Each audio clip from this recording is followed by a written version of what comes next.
कि किसी को घर से निकलते ही मिल गई मंजिल। कि किसी को घर से निकलते ही मिल गई मंजिल। और कोई हमारी तरह सफर में रहा। और कोई हमारी तरह सफर में रहा। अहमद फराज जी की इस शेर से आज का वीडियो शुरू करने के पीछे दो कारण हैं। पहला कि ये शेर मनोज बाजपेयी की जुबानी नेटफ्लिक्स एंथोलॉजी रे में उस वक्त आता है जब रे की कहानियों में आपका इंटरेस्ट पीक पर होता है। दूसरा कारण है आप लोगों ने मेरे रे के पिछले वीडियो को जो बेशुमार प्यार दिया, उससे मेरे YouTube के काफी लंबे सफर में रहने के बावजूद मुझे आज ऐसा लगा जैसे अब मुझे मिल गई मंजिल। नमस्कार, मेरा नाम है राजेश और स्वागत है आपका गुड कंपनी इंडिया पर। अब तक आप लोगों ने नेटफ्लिक्स एंथोलॉजी रे देख ली होगी और उससे जुड़े रिव्यूज भी देख लिए होंगे, पर रे से जुड़े किस्से और कहानियां इतने इंटरेस्टिंग है कि उससे बार बार देखने और समझने पर कुछ नया पहलू निकल कर आता है। मेरे इस इत्मीनान से रिव्यू एंड एनालिसिस के पीछे भी यही कारण है कि रे की सारी कहानियां फॉरगेट मी नॉट, बहरूपिया, हंगामा है क्यों बरपा और स्पॉटलाइट, सभी स्टोरीज में कई सवाल हैं जो आपको बेचैन, उत्सुक, हैरान और परेशान कर देंगी। इनके बारे में साधारण भाषा में, टेक्निकल टर्म्स में, कहानी के स्तर पर और फिल्म डायरेक्शन के लेवल पर बात करने के लिए काफी गहराई चाहिए। आपसे गुजारिश है कि जिस तरह आप फिल्म को किसी भी एंगल से, किसी भी वक्त और किसी भी रिदम से देख सकते हैं, उसी तरह इस वीडियो को अंत तक तसल्ली से देखें और अपनी राय कमेंट्स में जरूर बताएं। मुझे तो पहली कहानी बेस्ड ऑन रेज स्मृति भ्रम गजब की लगी। गुड्डू भैया से सीधे इस्पित रामा नायर बने अली फजल ने उम्दा अभिनय किया है। एक आदमी जो कुछ नहीं भूलता, जो इतना स्मार्ट और शार्प हो पर फिर भी अपनी साथियों के इमोशंस, जरूरतें और फीलिंग्स पर ध्यान न दे पाए, ये अली फजल ने काफी सहज और स्वाभाविक तरीके से पेश किया है।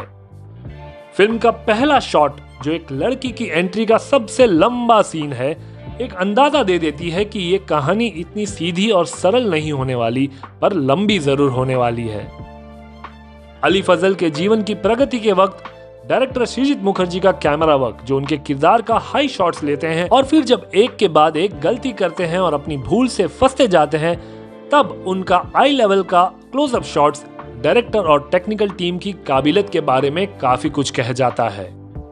इतने शार्प इंसान को गिराने के लिए कहानी के लेवल पर आए प्लॉट ट्विस्ट थोड़ा ज्यादा कन्वीनियंट और कन्वेंशनल लग सकता है, पर क्लाइमेक्स का थिएट्रिक पिक्चराइजेशन और प्रेजेंटेशन स्टाइल बेहद इंटरेस्टिंग है और आपको आने वाली लेयर्ड कहानियों के लिए तैयार कर देता है।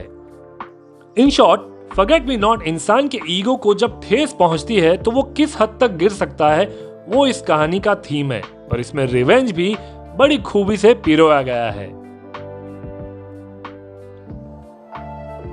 दूसरी कहानी है एक मिडिल क्लास बंगाली आदमी इंद्राशीष की, जो बहरूपिया का असली नायक है। एक गरीब मध्यम वर्ग के प्रति अमानवीयता रे की कहानी का हिस्सा रही है और के मैनन इस लाचार और गरीबी से मारे इंद्रशीष को घोल कर पी गए हैं। पल पल सह रहे नफरत, द्वेष और अछूत सा व्यवहार उन्हें अपने टैलेंट को निखारने के लिए प्रेरक बल देता है। हालांकि वो प्रेरणा उन्हें खुद को विधाता बना देती है और उनको विनाश की ओर ढकेल देती है। यहाँ भी डायरेक्टर का कैमरा वर्क, खासकर पहले ही शॉट में मिरर वाले सीन में जहाँ इंद्रशीष खुद से बात करते हैं, वो अद्भुत है। बार बार जिल्लत सह रहा व्यक्ति उस गहरे कुएं जैसा हो जाता है जिसका पानी सूख रहा है, पर एक अच्छी वर्षा ऋतु की ताकत कैसे उसकी तासीर बदलकर उसे उभार देती है और शायद ओवरफ्लो कर कैसा विनाश लाती है, इससे काफी सरलता से दिखाया गया है। रे ने अपनी कहानियों से कई बार खुदा और भगवान के एग्जिस्टेंस को चैलेंज किया है। इस गॉड कॉम्प्लेक्स यानी भगवान से ऊपर हूं मैं की कहानी में बेहतर होता कि एक विवादित मॉडर्न अंत मिलता और इंद्राशीष अगर सही मायने में भगवान की मान्यता वाली परिचित विचारधारा को तोड़कर भगवान से ऊपर बनता और फिर भी अपना संयम रखता, तो और क्या होता, ये देखने में मजा आता।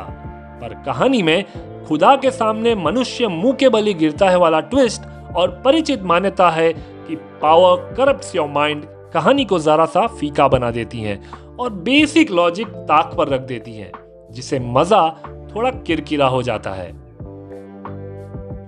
वैसे मुझे मजा आएगा अगर आप इस वीडियो को सब्सक्राइब कर दें, लाइक करें और अपने सभी दोस्तों के साथ शेयर कर देंगे।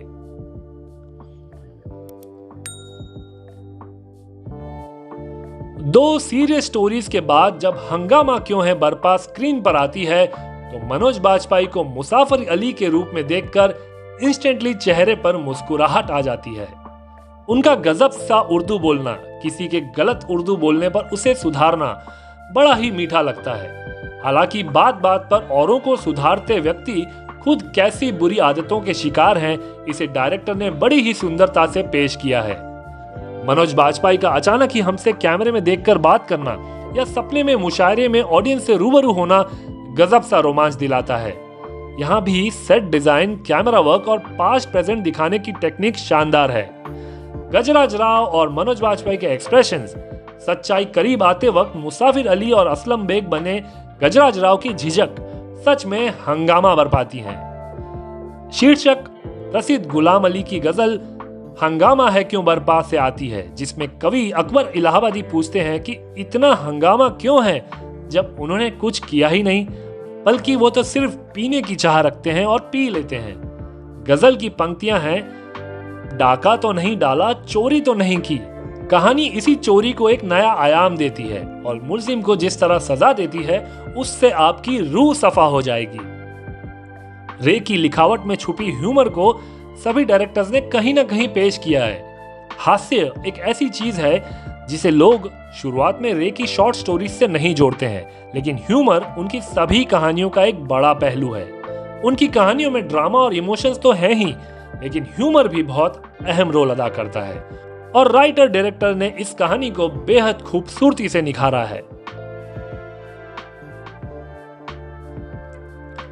हंगामा है क्यों बरपा की हाई अनुभव करने के बाद एंथोलॉजी की आखिरी कहानी जरा सी कम अच्छी लगती है, क्योंकि कहानी ऑडियंस को उनकी खुद की अंडरस्टैंडिंग पर छोड़ देती है।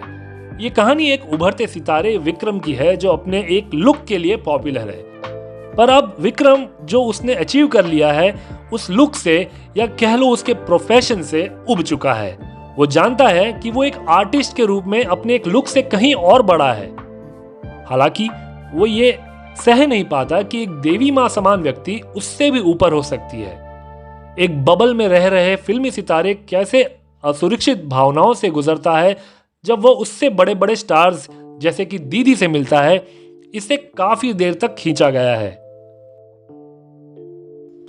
इस कहानी का अंत खूब सही होता अगर क्लाइमैक्स में देवी मां की शक्तियां सही में सुपरस्टार से अधिक होती, पर देवी मां बनी राधिका मदन का सुपरस्टार विक्रम से सामना इतना फीका हुआ है कि दर्शक उसे समझ नहीं पाए। जिसे आप आपसे बड़े समझते हैं, क्या पता शायद वो आपको ही अपना आदर्श मानता हो। It's like Sachin Tendulkar envying Roger Federer. आखिर दीदी भी विक्रम की तरह एक अदाकार है। वह अपनी स्टारडम के कैदी भी हैं, लेकिन स्पॉटलाइट क्योंकि दर्शकों की बुद्धि पर टिका हुआ है, उन्हें कोई डायरेक्ट अंडरस्टैंडिंग प्रदान नहीं करता है। एंड सबसे डिसअपॉइंटिंग है क्योंकि यहाँ सिनेमैटिक लिबर्टी के नाम पर काफी लंबा फिक्शनल सीक्वेंस है जो सही मायने में ये दिखाता है कि हम भेड़ चाल के चलते कैसे किसी एक व्यक्ति विशेष को हमसे ज्यादा पावरफुल समझते हैं और सारा पावर उन्हें दे देते हैं। उनके स्पॉटलाइट में रहकर शायद समाज खुद का अधिपतन करता हो, क्योंकि क्या पता जिन्हें आप पावर दे रहे हैं उन्हें वो पावर चाहिए ही नहीं।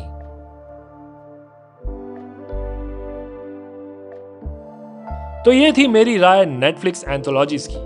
आप भी अपनी सोच कमेंट सेक्शन में रखिए, क्योंकि जैसा जहरा निगाह जी ने कहा है, हर फिक्र की अपनी मंजिल थी और हर सोच का अपना रास्ता है। आप भी अपनी सोच रखिए कमेंट सेक्शन में इस वीडियो के नीचे, और मैं आपको मिलूंगा अगले वीडियो में। तब तक के लिए अपना ख्याल रखिए। शुक्रिया, धन्यवाद।